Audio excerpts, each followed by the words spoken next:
হৰে কৃষ্ণ। ভৱিষ্যতৰ পুৰাণত অতি পবিত্ৰ তথা মংগলময় পবিত্ৰাৰূপিণী একাদশীৰ কথা বৰ্ণনা কৰা হৈছে।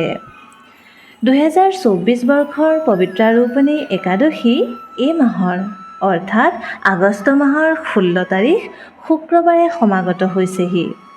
এই একাদশী পবিত্ৰা একাদশী অথবা পুত্ৰদা একাদশী বুলিও কোৱা হয়। আমাৰ হয়তো মনত শংকা উৎপন্ন হ'ব পাৰে যে পুত্ৰদা একাদশী দেখোন পুহ মাহৰ শুক্লপক্ষতো সমাগত হয়, তেন্তে এইটো কোনটো একাদশী?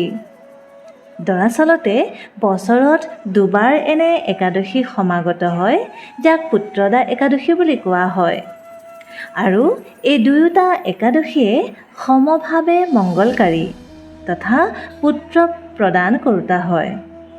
তেন্তে আহক আমি সকলোৱে এতিয়া শাওণ মাহৰ শুক্লপক্ষত সমাগত হোৱা পবিত্ৰা একাদশীৰ বিষয়ে চৰ্চা কৰোঁ। এদিনাখন মহাৰাজ যুধিষ্ঠিৰে ভগৱান শ্ৰীকৃষ্ণক জিজ্ঞাসা কৰিলে, হে প্ৰভু, শাওণ মাহৰ শুক্লপক্ষৰ একাদশীৰ নাম কি? কৃপা কৰি মোক আপুনি এই ব্ৰতৰ বিষয়ে বিশদভাৱে কওক। তেতিয়া পৰমেশ্বৰ ভগৱান শ্ৰীকৃষ্ণই ক'লে, হে মহাৰাজ, এতিয়া মই সেই পবিত্ৰ ব্ৰতৰ মাহাত্ম্যৰ কথা বৰ্ণনা কৰিবলৈ লৈছোঁ। আপুনি মনোযোগেৰে শ্ৰৱণ কৰক। এই মাহাত্ম্য শুনিলে বাজপেয় যজ্ঞৰ ফল প্ৰাপ্তি হয়। প্ৰাচীন কালত দ্বাপৰ যুগৰ আৰম্ভণিতে মহিজিৎ নামৰ এজন বিখ্যাত ৰজা আছিল। তেওঁ মহিষ্মতি নামৰ নগৰত ৰাজত্ব কৰিছিল। কিন্তু দুখৰ বিষয় এয়ে যে তেওঁৰ মনত লেশমাত্ৰও সুখ শান্তি নাছিল। ইয়াৰ কাৰণ আছিল তেওঁৰ পুত্ৰহীনতা। পুত্ৰহীন ব্যক্তিৰ ইহলোক পৰলোক ক'তো কেতিয়াও সুখ নহয়। এইদৰে চিন্তা কৰি কৰি ৰজাই বহুদিন মনৰ দুখত অতিবাহিত কৰিলে। কিন্তু তথাপিও পুত্ৰপ্ৰাপ্তিৰ সুখৰ পৰা ৰজা বঞ্চিত হৈ ৰ'ল। নিজকে অত্যন্ত দুৰ্ভগীয়া বুলি গণ্য কৰি ৰজা চিন্তাগ্ৰস্ত হৈ পৰিল। প্ৰজাৰ ওচৰত গৈ ৰজাই ক'বলৈ ধৰিলে, হে প্ৰজাবৃন্দ, মই এই জনমততো কোনো ধৰণৰ পাপকৰ্মত লিপ্ত হোৱা নাই। অন্যায়ভাৱে আমাৰ ৰাজকোষ বৃদ্ধিও কৰা নাই। ব্ৰাহ্মণ বা দেৱতাসকলৰ সম্পদ কেতিয়াও গ্ৰহণ কৰা নাই। বৰঞ্চ সকলো প্ৰজাকে মই পুত্ৰৰ সদৃশ পালন কৰিছোঁ। ধৰ্ম অনুসৰি পৃথিৱী শাসন কৰিছোঁ। দুষ্টসকলক যথোচিত দণ্ড প্ৰদান কৰিছোঁ। সজ্জন ব্যক্তিসকলক যথাযোগ্য সন্মান কৰাত কেতিয়াও অৱহেলা কৰা নাই। সেইবাবে হে ব্ৰাহ্মণ দেৱতাসকল, এইদৰে ধৰ্মপথ অৱলম্বন কৰা স্বত্তেও মোৰ কিয় পুত্ৰপ্ৰাপ্তি হোৱা নাই? এই বিষয়ে আপোনালোকে দয়া কৰি অলপ অনুসন্ধান কৰকচোন। ৰজাৰ এই ধৰণৰ কাতৰ উক্তি শুনি ব্যথিত হৈ পৰা ব্ৰাহ্মণ পুৰোহিতসকলে ৰজাৰ মংগলৰ কামনা কৰি গভীৰ বনৰ মাজত তপস্যাত নিমগ্ন হৈ থকা ত্ৰিকালজ্ঞ ঋষিমুনিসকলৰ কাষ চাপিবলৈ থিৰাং কৰিলে।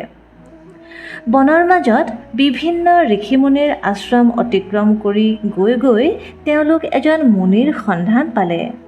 তেওঁ আছিল দীৰ্ঘায়ু, নিৰোগী তথা তেওঁ নিৰাহাৰে ঘোৰ তপস্যাত মগ্ন আছিল।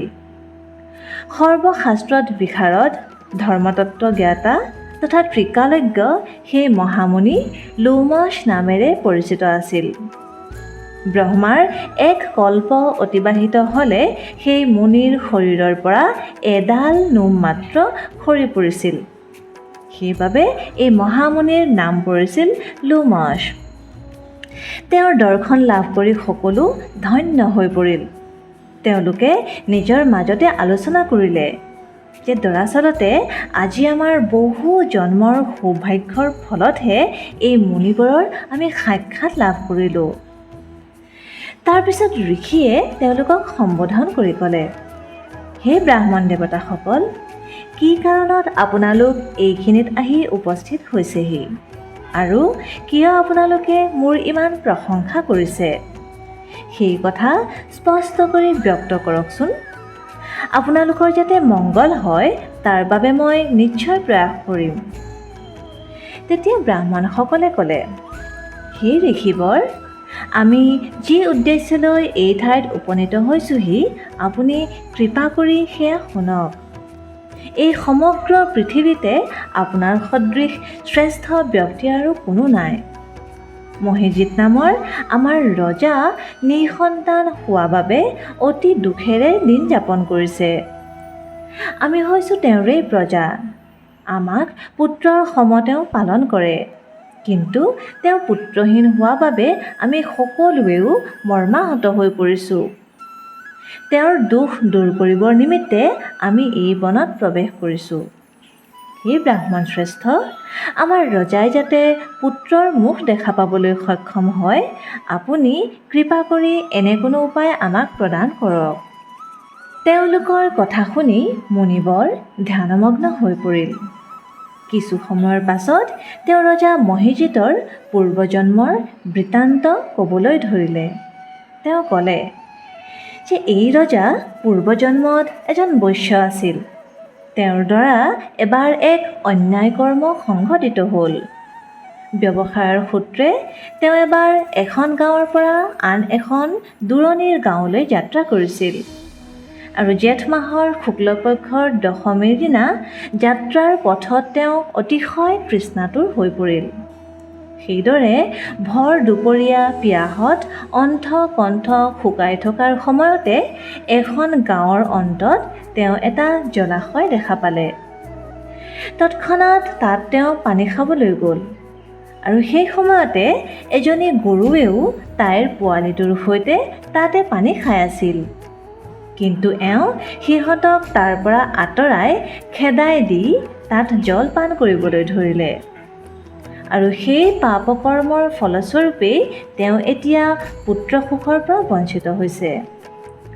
পূৰ্বজন্মৰ কোনো পুণ্যৰ ফলত তেওঁ এই ধৰণে নিষ্কণ্টক ৰাজ্য লাভ কৰিছে যদিও কিন্তু পুত্ৰৰ সুখৰ পৰা তেওঁ বঞ্চিত হৈ আছে।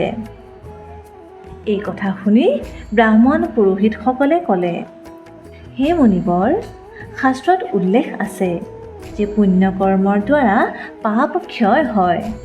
সেইবাবে আপুনি এনে এক পুণ্যব্ৰতৰ উপদেশ প্ৰদান কৰক যাতে আমাৰ ৰজাৰ সেই প্ৰাৰব্ধ পাপ দূৰ হয় আৰু আপোনাৰ অনুগ্ৰহত তেওঁ পুত্ৰ সন্তানো লাভ কৰিব পাৰে। তেতিয়া লোমশ মুনিয়ে ক'লে, শাওণ মাহৰ শুক্লপক্ষৰ পবিত্ৰাৰূপণী একাদশী ব্ৰতে সকলো মনোবাঞ্ছা পূৰণ কৰে। আপোনালোকে যথাবিধি এই ব্ৰত সকলোৱে পালন কৰক, তেতিয়া নিশ্চয় ৰজাৰ মনোবাঞ্ছা পূৰণ হ'ব। লোমশ মুনিৰ উপদেশ শুনি আনন্দ চিত্তে তেওঁলোক ঘৰলৈ ঘূৰি আহি ৰজাক এই সকলো কথা বিৱৰি ক'লে। তাৰপিছত সকলোৱে মিলি মুনিৰ নিৰ্দেশ অনুসৰি ব্ৰত পালন কৰিলে আৰু তেওঁলোকৰ সকলোৰে ব্ৰতৰ পুণ্যফল ৰজাক প্ৰদান কৰিলে। সেই পুণ্যফলৰ প্ৰভাৱত ৰাণী গৰ্ভৱতী হ'ল তথা উপযুক্ত সময়ত বলিষ্ঠ সৰ্বাংগ সুন্দৰ এজন পুত্ৰ সন্তান তেওঁ জন্ম দিলে। এই ব্ৰতৰ মাহাত্ম্য যি ব্যক্তিয়ে পাঠ বা শ্ৰৱণ কৰে তেওঁ সমস্ত পাপৰ পৰা মুক্ত হৈ পৰে আৰু পুত্ৰ সুখ ভোগ কৰি অৱশেষত দিব্য ধাম প্ৰাপ্তি কৰে। এই কথাৰ মাধ্যমেৰে আমি এই পবিত্ৰ তথা অত্যন্ত পুণ্য ফল প্ৰদান কৰোঁতা একাদশীৰ মাহাত্ম্য উপলব্ধি কৰিব পাৰোঁ। যি ব্যক্তিয়ে এই একাদশী ব্ৰত নিষ্ঠাপূৰ্বক পালন কৰিব খোজে তেওঁ একাদশীৰ দিনা ব্ৰহ্ম মুহূৰ্ততে শয্যা ত্যাগ কৰিব লাগে আৰু স্নান ইত্যাদি নিত্য কৰ্ম কৰি ভগৱানৰ পবিত্ৰ নাম হৰে কৃষ্ণ কৃষ্ণ কৃষ্ণ হৰে হৰে হৰে ৰাম ৰাম ৰাম হৰে হৰে এই মহামন্ত্ৰৰ জপ কৰিব লাগে।